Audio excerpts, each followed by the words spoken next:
Well, I just about genuinely had a heart attack before starting to film this, and I even knocked the camera out of place. What's up, everybody? Welcome back to Pens and Tea. My name is Carrie, and today, I almost broke my fountain pen before filming this video.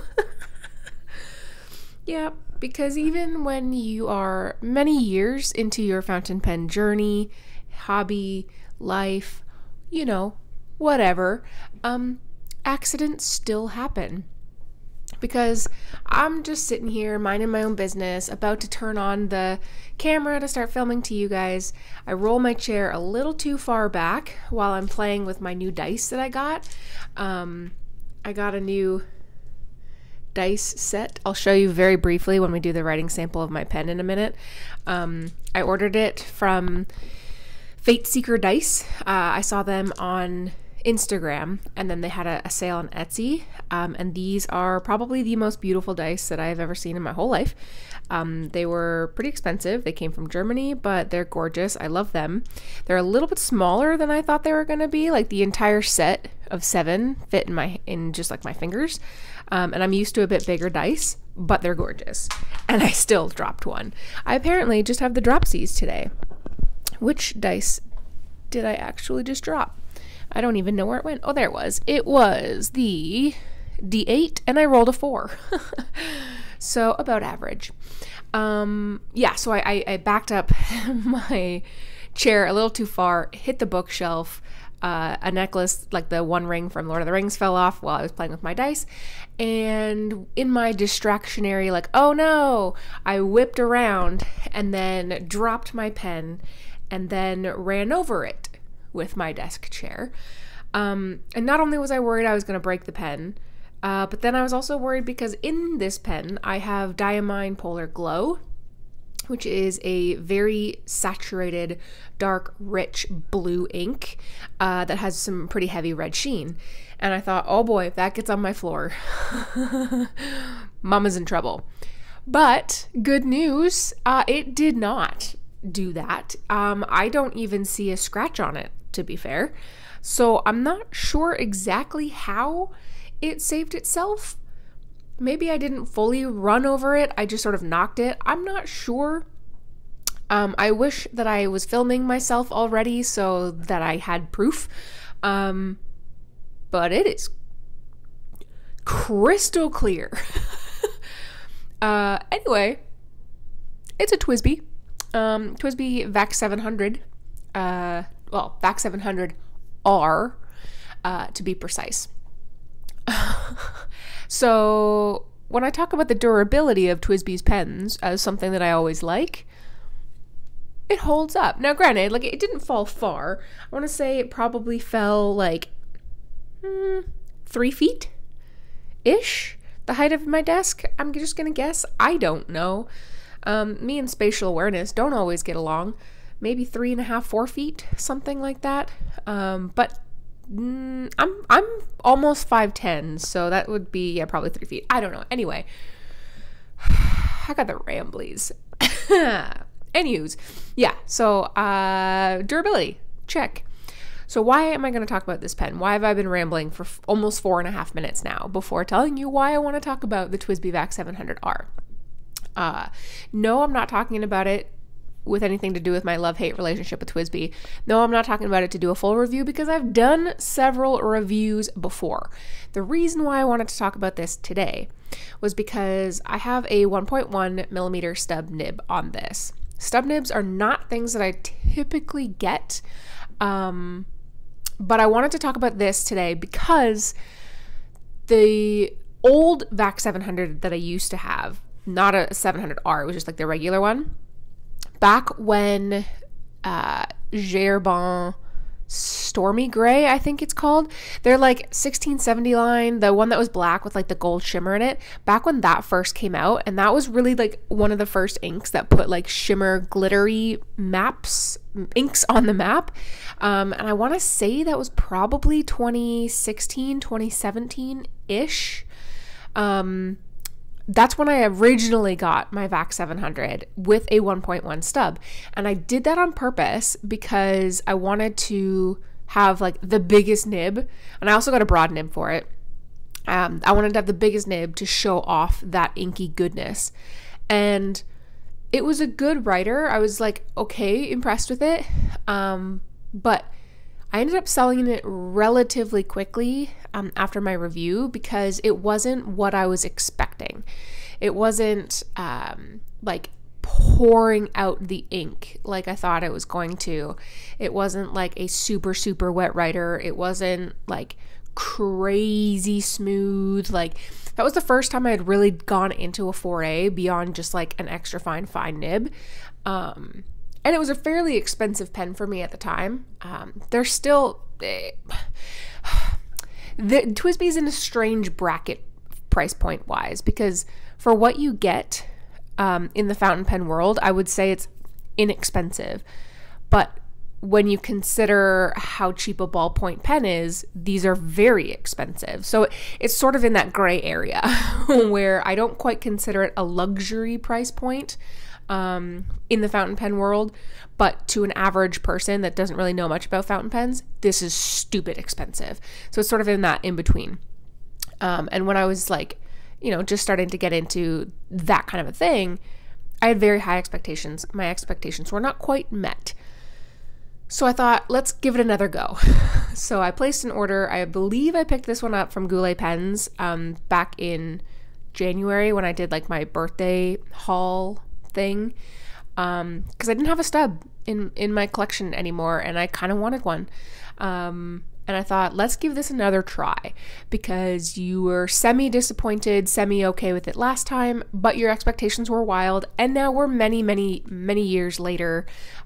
Your experience level has changed. So let's give it another try. So I'm going to flip the camera around, start writing, and tell you what I think about it now. All right, super quick, I'm going to show you these dice up close and personal, just because I know a few of you are going to want to know before we get to the pen. Come on, you can focus. These are the dice. It's really, really difficult to show you just how gorgeous it is on the inside. But holy schmidgmolies, these are stunning.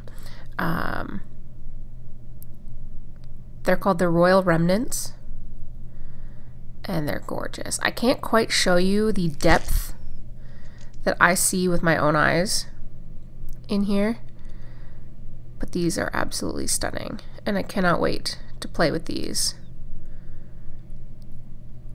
This video will go up on Monday, so I will have played with them yesterday real time, because I play D&D on Sundays. But if you want to check out the gorgeous dice, check out Fate Seeker Dice on Instagram. They are based out of Germany. They are like moving right now, so they won't have a drop for probably another month or so of new dice, maybe more than that. But definitely check them out on Instagram, because it is it's crazy worth it. It is so gorgeous. Wowza. Okay, so VAC 700R. This is why the vast majority of you guys are here. Like I said, I've done a full review many times. It's a vacuum fill, pretty decent size capacity for ink, but really it was the nib that I wanted to show you guys. And I don't know why my camera just cannot focus at all today. It's just driving me nuts. So I'm going to bust out my Tomoe River fountain pen paper.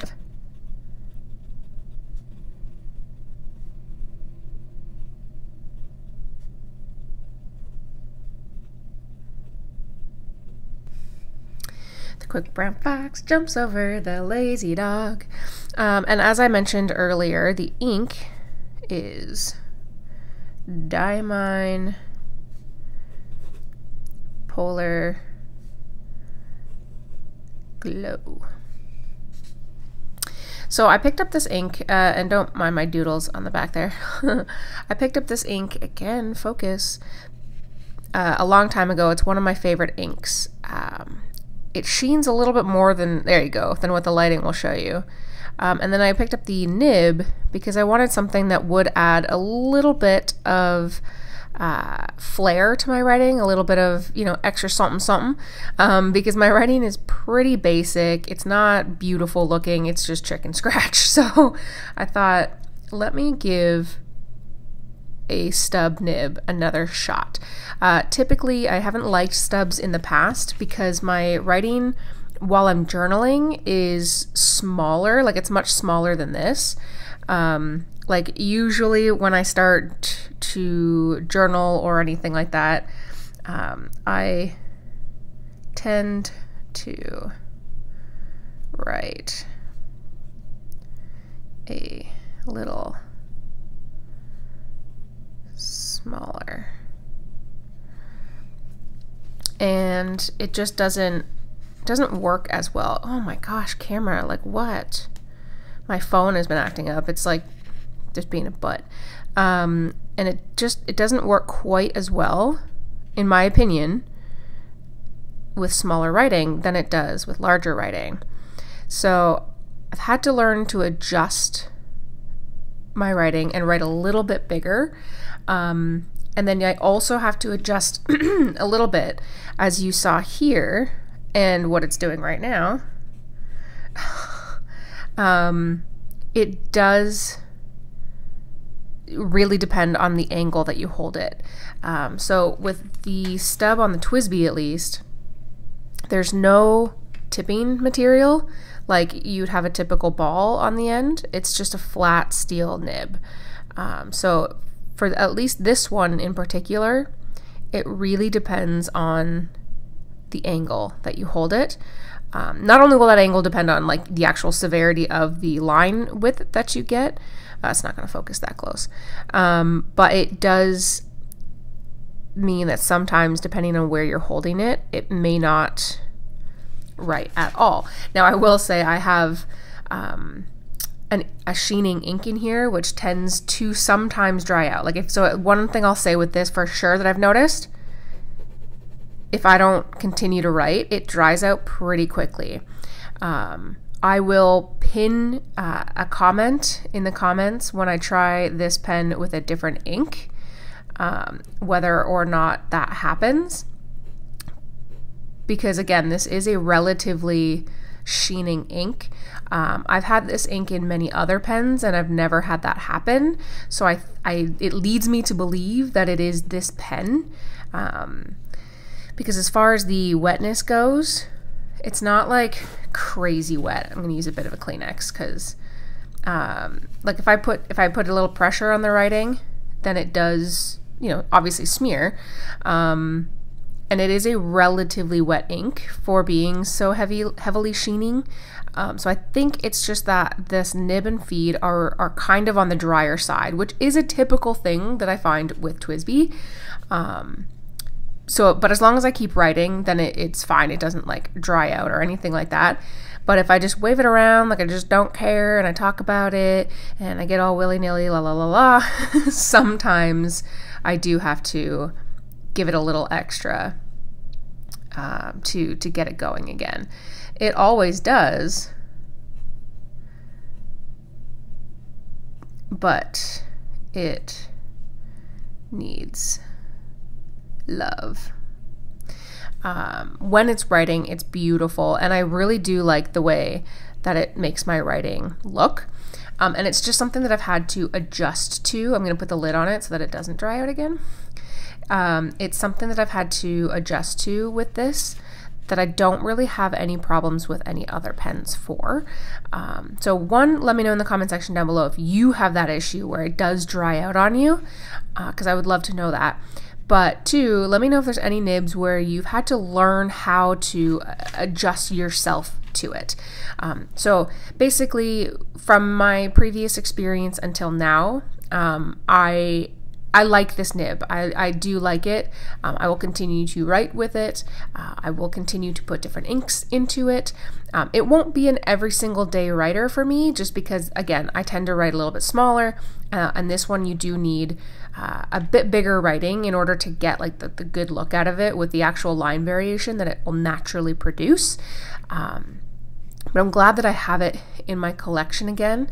I think it serves a purpose, and now, with learning the nib and learning how to get the best out of it, it's something that I'm very happy to have. But I do feel like if you are brand new to the fountain pen world, this is not where I would recommend you to start. Even though most people, I think, get into fountain pens because they want something fancy and they want something that, like, you know, makes them look like they're writing, you know, like a calligrapher. Maybe not. Maybe start with something, you know, like a stereotypical like plain nib, like a fine or a medium nib, and then branch out from there. Or get maybe a safari, like a Lamy Safari, where you can get a 1.1 stub nib as well as a fine or a medium nib. That way, if you don't like one or the other, you can kind of just switch back and forth with a little bit less investment than getting something like this.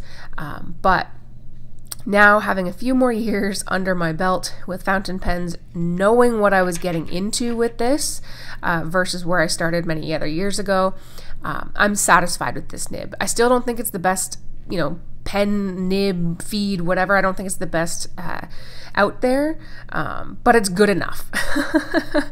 It's good enough, and I like the way that it makes my larger writing look. So yeah, that's kind of my thoughts. Let me know in the comment section down below. Like I said, if you've ever had an experience like that before, check out the description below if you want to check out my Patreon account. I do early access stuff, behind the scenes stuff over there for those who support me. But either way, if you've made it this far into the video, you are the reason why I keep making these videos in the first place. So hit that like, hit the subscribe if you haven't. New videos come every Monday and Friday and the occasional Tuesday. And as always, I'll see you guys next time. And I'm going to not drop this pen. In fact, I'm going to not drop it so much that I'm going to put it into my case. All right, guys. See you later. Bye.